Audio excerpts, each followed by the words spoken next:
Okay, sports fans, here we do. We're going to do an iconic fighter tonight.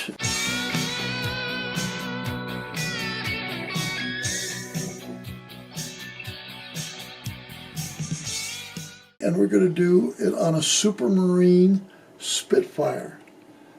There's probably no more iconic or recognized plane that represents World War II than I think is Spitfire. Why do you say that? Because they were the first decent planes that could defend Britain from the Germans, I think. The Germans were getting testy. After World War I, there was always grumblings between the two. Everybody knew there was going to be another World War pretty quick, you know, truth be told. So Germany's arming up, even though it was illegal for them to arm up, they were arming up. But I think the reason it's iconic is it's also the first of the monoplane, mono-wing, high horsepower fighters that could hit 400 miles an hour. I don't think that's an untrue statement. And so they started developing them, I think around 1936, is that what I heard, 37? You might could help out with that, but they started designing, and what they did, they came up with a really super thin, strong, highly slick airfoil, meaning slick that it was so thin that the air would travel over the top of this wing easier than any other plane up to this point. So it had some very major technical breakthroughs in this to get the plane to be as competent that it was. It was a very quick turning plane. It was a very, very responsive plane. The pilots liked them. They were able to, they didn't like him at first because they had some engine problems, so we'll talk about that maybe, but they were just an iconic. I can't think of World War II air wars without probably the Spitfire or the ME-109 or a P-51 coming to mind immediately. And probably the Spitfire is as iconic as any of the World War II fighters. Yep. Also, going back to the 21st century models, this is a 21st century model. Try to find one of these. Holy smokes. These things cost a freaking arm and a leg. I haven't seen a Spitfire. Every 6 months one shows up and they want $300 for them. I'm not going to pay that. I'm not going to pay that. I guess I'll have to pay that. So I paid almost $300 for this thing. Now, I saw one on eBay the other day for $359, and I bought this 2 years ago. Also, even worse is try to find an 18th scale Spitfire. And 4 years ago, I paid over $300 for an 18th scale Spitfire. So I don't know. I don't know if they don't have a lot of numbers in them. There's only 2 or 3 planes I've seen that's been more rare trying to get the Spitfire. Now we'll get back to the real airplane. So if you will, we'll do magic hands. Now this is a full-size plane that's flying over Britain, defending it from the foes of the Reich. So one thing about the Spitfire that you have to, synonymous with the Spitfire, is the Battle of Britain, which is the very first major air battle, I think. The Battle of Britain was really crazy. They had thousands of aircrafts on all sides. Let's get back to talking about maybe the development of the Spitfire, maybe some of the specifications, maybe some of the competition or other planes that it replaced. You know, like over here we have a Hawker Hurricane that it replaced. It was an older style, but the cool thing about the Hawker Hurricane, it was probably the first mono-wing fighter. It didn't have the capabilities of the Spitfire, but see, it has a big old, it has a single wing on it, and it was the back half of it was cloth. And you can see back here where they would run the oak spars in the back and then cover it with cloth. And so, and Spitfire was 100% metal, but this was a breakthrough when that came out. That was a pretty cool plane. If we ever get a Hawker model, we'll have to talk about it. Do some more digging into it. Yeah. Yeah, so let's talk about kind of the development here. Do your thing. Yeah. So we have the Spitfire. It first flew on the 5th of March in 1936. It was introduced on the 4th of August in 1938. It participated in the Battle of Britain, although it would be less in numbers than the Hawker. The Hawker would be the most. How many planes were involved? How many Hawkers and how many Spitfires? Does it say that in your notes anywhere? Sponsored by Diet Mountain Dew. The Battle of Britain had 2,550 aircraft on the side of the Luftwaffe. So they had 2,000, how many? 550 aircraft. And that would be a mix of bombers and fighters. Okay. And so I guess the main fighter, or the only fighter it had at the time, was the ME-109 or the BF-109. Right. So we got 2,500 of these suckers invading the skies of Britain. Yes. And then in response to that, they sent up all of the Hawker Hurricanes. Mm-hmm. And then here comes the Spitfires, the newly minted Spitfires, which were higher performance than I think any of the other planes in the air at the time, wouldn't they? Yeah, I believe that's true. The total number of aircraft for the Royal Air Force was 1,963, so about 600 less than the Luftwaffe. So they outnumbered them. And so the Battle of Britain, so the Germans were bringing bombers also. Mm-hmm. But so to defend the skies over Britain, the English only set up the fighters to defend against the. So I imagine the Yep. Messerschmitts were defending the bombers that were coming over to Mm-hmm. bomb England. Then in response, they set up. Right. Yeah. The way that it ended up playing out is the Spitfires would take out the Messerschmitts because they were better at intercepting and dogfighting, and then they'd send up the Hawkers to take down the bombers. Okay. So that's how they broke up their. So that says a lot for the Spitfire then. Mm-hmm. Yeah, I heard that it was a very quick turn-in, a very agile plane. The pilots really liked it.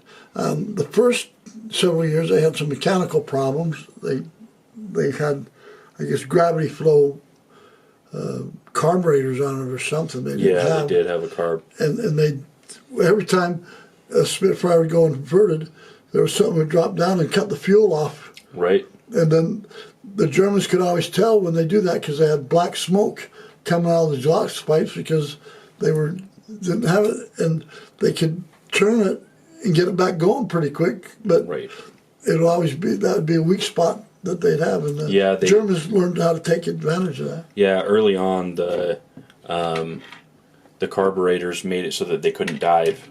Yeah. And so they had to learn to do a turn before they dove so that they could get the gas in the right spot. Yeah. And so that's one thing that the fuel injection that the Germans had. In one way that it was superior to the carburetor. Yeah. But let's talk about how much horsepower did the Spitfire have, say maybe versus the. Now the reason we're talking about the Spitfire and the Messerschmitt, these were the two nemesis at the first of the war. Right. Until the Americans got involved, and the P-51 came along, it was basically the Messerschmitts and the Spitfires. Now there's the Hawkers, and they had the Focke 190s didn't show up for a while either. I don't think. Right. They were more mid-war. At the beginning of the war, these were definitely the two major fighters. Yeah. So these for the Battle of Britain, yeah, it was the Hawkers were more numerous, but these were really the competing fighters. yeah. Well, it'd be very important to get the fighters off of the bombers. The bombers, Yep. Or pave the way for the Hawkers to take out the bombers. Mm-hmm. So anyway, what was the horsepower? Maybe the top speed of the Spitfire. I know they used a Merlin engine. Yep, they did use a Merlin engine, the Rolls-Royce Merlin engine. At the beginning of the war, or the beginning of production, it was a 1,030 horsepower engine. wow. Yeah. They have 300 more horse than the Messerschmitt. They had more horsepower. So the original horsepower on the Messerschmitt was 690. Yeah. And so they're almost, yeah, but it's about 300. Yeah, 300 or 400. Yeah.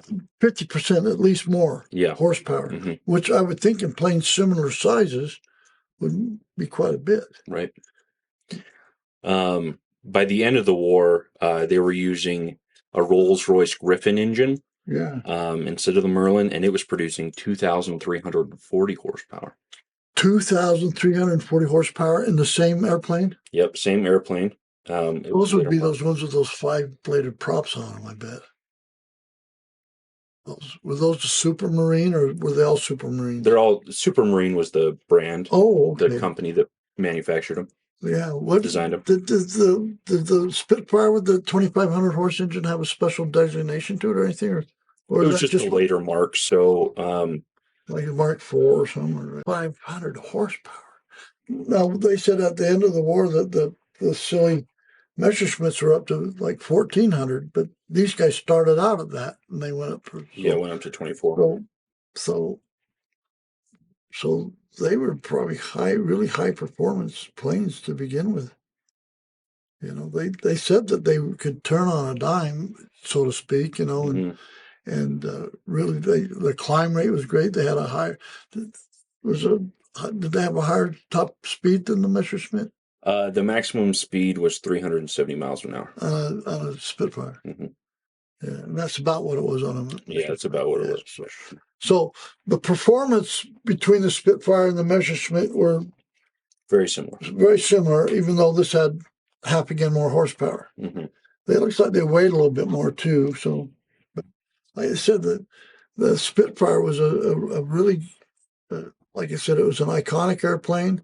There was a lot of aces with the Spitfire.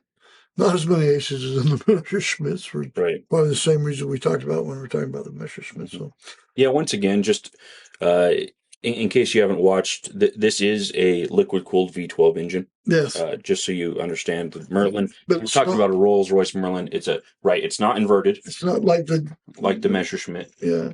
It's a regular orientation V12 liquid-cooled engine. Yeah. What armament did the Spitfire have? On the A wing, so they have 5 different wing alternatives. Okay. On the A wing, they had 8 Browning Mark II machine guns. Okay. Wow. And you can see that too. Yeah. All of these little red dots here. Yeah. 8. They've got 4 on each wing. Yeah. The B wing had 2 20mm Hispaniola Mark IIs and 4 Browning Mark IIs. The C wing had 4 20mm Hispaniola Mark IIs. The C wing alternate had 2 20mm Hispaniola Mark IIs and 4 Browning Mark IIs. The E wing had 2 20mm Hispaniola Mark IIs and 2 half-an-inch M2 Browning machine guns. So bigger guns. Yeah. All right. And they also had 2 RP3 rockets, one under each wing. How many of them did they build? Did they build very many of them? I think they would have. Yes. They built 20,351. Now, if you remember from our Messerschmitt, that's about 16,000 less. So they built a lot more Messerschmitts. Yes. But they didn't use German or concentration camps to build the Spitfires. Correct. Right. I thought about that after we talked about that, and I made some kind of, that's dumb. And I was very serious. I mean, I don't want anybody to think I condone them, or the fact that they were using concentration camps to build Messerschmitts is, I think, appalling and horrible. For sure. There's a lot of things about the war that was appalling and horrible, but that was one of those things that sure takes the glamour out of the Messerschmitts. Yeah. Knowing that they were built by, enslaved One of the things I think that's really interesting about that is when I think about slave labor, which I don't think about very often, but on the occasions, I do on a daily basis, yeah, working here. yeah. Is that your Roman Empire, your Yeah, Alexander the Great? You think about, yeah, yeah. Anyways, uh, it must have been extremely demoralizing, because more than like building roads or constructing other things, but to be constructing the war machines that were used to fight off the people who were trying to free you. yeah. Knowing that you'd see the Spitfires or other Allied planes fly over, and knowing that you're building the planes to try to shoot those down, Right. I would think that would be the case. Yeah. I don't know that there's many things worse that you could be forced to do than to directly counteract your being freed. Yeah. Yeah. So Hawker came first, Hawker came first. then the Spitfire, and the Messerschmitt was built in response that they had the guys say that they're going to come out with a Spitfire. So that's why it's probably the most iconic, is because it really kind of generated the the battle between the Spitfire and the Mhm. one was built to counteract the other. Even though the finalization of the Messerschmitt came out after the Spitfire was announced, the uh, ME or BF 109 actually was introduced before the Spitfire. One of the things that's really unique about the Spitfire is it was able to set some speed records. Um, uh, and they were typically set by diving, because obviously it's easier to go faster diving than any other way. Well, this is a funny story, I think.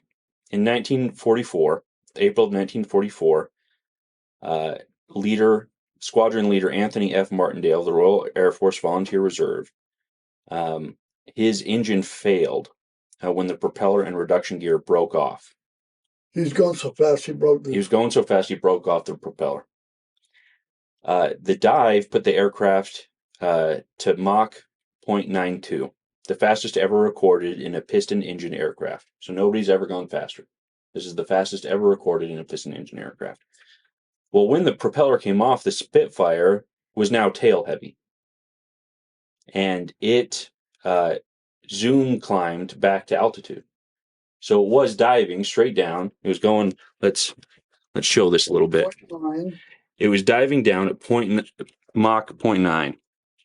Almost the speed of sound. Almost the speed of sound. Really close. Like, will you hold this? Yeah, sorry. I'm drinking my Diet Mountain Dew, damn it. He's going on a straight down dive, and he brakes. He's going so fast that he breaks the propeller, the reduction gear, and the propeller just go gone. Mm-hmm. And then from what you're saying, when it became tail heavy, it corrected itself and went back up like this. Yes. To the altitude where he started. Yeah, it went up to 40,000 feet.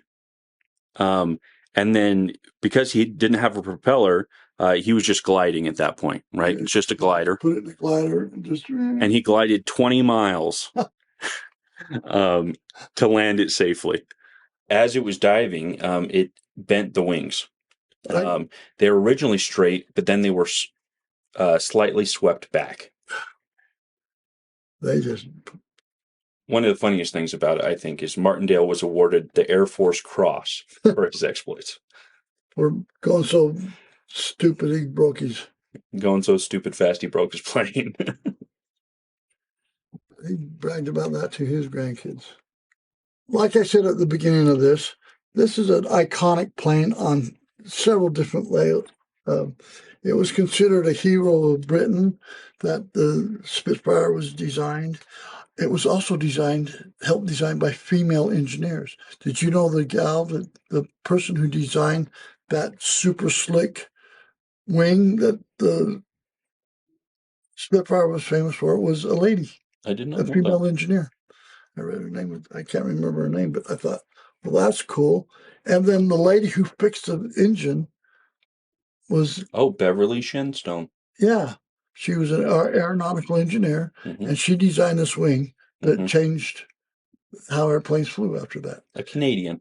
Anyway, the lady who fixed the problem with the carburetors was a lady too, and she took her wedding ring off or something and put it in there, and it would stop it. So they put those rings in until they could figure out the fuel injection on those, which I thought was interesting. Yeah, that is funny. So the lady engineers were very, they were. How the women saved the Spitfire and saved the war. Yep, and I think that's not untoward. All right, anything else? That's it. All right. Subscribe, damn it. Bye.